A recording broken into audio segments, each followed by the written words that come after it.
90 के दशक में एक एक्ट्रेस तेजी से उभर रही थी जिनका नाम दिव्या भारती था।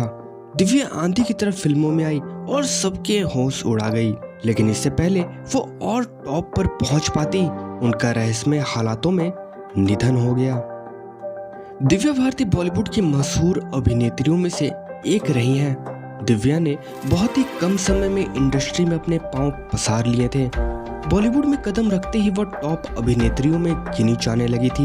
दिव्या भारती भले ही आज हमारे बीच ना हो, लेकिन अब भी वह और उनकी दमदार अदाकारी से फैंस के दिलों में जिंदा हैं। दर्शक दिव्या की क्यूटनेस और उनके चुलबुले अंदाज पर फिदा हो जाया करते थे। दिव्या भारती का जन्म 25 फरवरी 1974 को मुंबई में हुआ था। उनकी शुरुआती पढ़ाई मुंबई से ही हुई। वो बचपन से अभिनेत्री बनने का सपना देखती थी, जिसे उन्होंने पूरा भी किया। वह एक्टिंग के पीछे इतनी पागल थी कि उन्होंने इसके लिए अपनी पढ़ाई तक छोड़ दी थी। उन्होंने महज 16 साल की उम्र में ही अभिनय करना शुरू कर दिया। इसके लिए दिव्या भारती ने 9वीं क्लास में ही पढ़ाई छोड़ दी थी। साल 1990 में दिव्या भारती ने डी रामानायडू की तेलुगु फिल्म बॉबिली राजा से एक्टिंग की दुनिया में कदम रखा था। यह फिल्म सुपरहिट साबित हुई, जिसने साउथ इंडस्ट्री में दिव्या को द लेडी ऑफ सुपरस्टार बना दिया। इसके बाद दिव्या भारती ने साउथ की कई फिल्मों में काम किया। साउथ में उनकी लोकप्रियता आसमान छूने लगी। फिर उन्होंने बॉलीवुड का रुख किया, जहां उन्होंने अपनी अदाकारी के झंडे गाड़ दिए। साल 1992 में आई फिल्म विश्वात्मा से दिव्या ने बॉलीवुड में डेब्यू किया था। फिल्म में अभिनेत्री ने सनी देओल, अमरीश पुरी, चंकी पांडे और नसरुद्दीन शाह के साथ काम किया था। इस फिल्म से वो रातों रात स्टार बन गई थी। इसके बाद वह फिल्म दिल का क्या कसूर में नजर आई। हालांकि ये फिल्म पर्दे पर तो फ्लॉप साबित हुई थी, लेकिन अभिनेत्री की अदाकारी को दर्शकों ने खूब पसंद किया था। इसी साल रिलीज हुई डेविड धवन की फिल्म 16 और शबनम में गोविंदा के साथ दिव्या ने काम किया। 16 और शबनम उस दौर की सुपरहिट फिल्मों में से एक है। इस फिल्म में दिव्या के करियर में मानो कामयाबी के पहिए लगा दिए। छोड़ो मेरा हाथ, सामान उठाए मेरी जूती। इसी साल दिव्या ने कई और फिल्में, जिनमें दीवाना, जान से प्यारा, दिल अशाना है, बलवान, दिल ही तो है, गीत और दुश्मन जमाना की थी। दिव्या ने बेहद ही कम उम्र में वह सब कुछ पा लिया था जो एक सुपरस्टार का सपना होता है।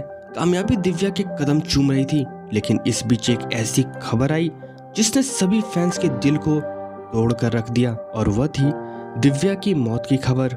दिव्या ने मौत से केवल 11 महीने पहले ही फिल्म मेकर साजिद नडियाडवाला से 19 साल की उम्र में ही शादी की थी। ये शादी बहुत चोरी छुपे हुई थी। ऐसा नहीं था कि दिव्या अपनी और साजिद की शादी की बात को छिपा कर रखना चाहती थी, वह तो इस बात को सबको बताना चाहती थी। लेकिन कहा जाता है कि साजिद ने उन्हें ऐसा नहीं करने दिया। दिव्या साजिद की लव स्टोरी पर नजर डाले तो दोनों की मुलाकात फिल्म 16 और शबनम के सेट पर गोविंदा ने ही करवाई थी। धीरे धीरे दोनों की मुलाकातों का सिलसिला और बढ़ा और ये प्यार में बदल गया। आखिरकार 10 मई 1992 को दोनों ने चोरी छिपे शादी कर अपना घर बसा लिया। शादी के बाद दिव्या फिल्मों में वैसे ही काम करने में बिजी हो गई जैसे पहले रहती थी। खास बात तो यह थी कि उन्होंने इस शादी के लिए धर्म बदलकर मुस्लिम कर लिया था और उन्होंने अपना नाम सना रखा था। और शादी के 11 महीने बाद ही दिव्या के रहस्यमय हालातों में मौत ने सबको चौंका दिया था। 5 अप्रैल 1993 को लगभग रात के 11 बजे दिव्या भारती मुंबई के वर्सोवा में अपने तुलसी अपार्टमेंट के 5वें मंजिल की बालकनी से गिर गई। उन्हें कूपर अस्पताल में एक आपातकालीन विभाग में ले जाया गया, जहां डॉक्टरों ने उन्हें मृत घोषित किया। मृत्यु के तत्काल कारण सिर के पीछे भारी चोट और ज्यादा रक्तस्राव बताया गया था, लेकिन मीडिया ने कई कारणों को प्रचलित किया था, जिसमें शराब के प्रभाव में गिरने, किसी के द्वारा मारने, आत्महत्या और उनके पति का अंडरवर्ल्ड माफिया के साथ भागीदारी या बात का सदमा, ये सब शामिल है। लेकिन उनकी मृत्यु का असली कारण आज भी रहस्य बना हुआ है। दिव्या भारती की पूरी फिल्मों में से 2 रंग और शतरंज उनकी मृत्यु के कई महीनों बाद रिलीज हुई थी। जब उनकी मृत्यु हुई तब उन्होंने अनिल कपूर के साथ फिल्म लाडला के आधे से ज्यादा भाग को चित्रित किया था, लेकिन बाद में श्रीदेवी को उनकी भूमिका में पुनः किया गया। दिव्या भारती के जीवन के आधार पर एक film love beyond the border pipeline में थी, लेकिन कभी नहीं बनाई गई।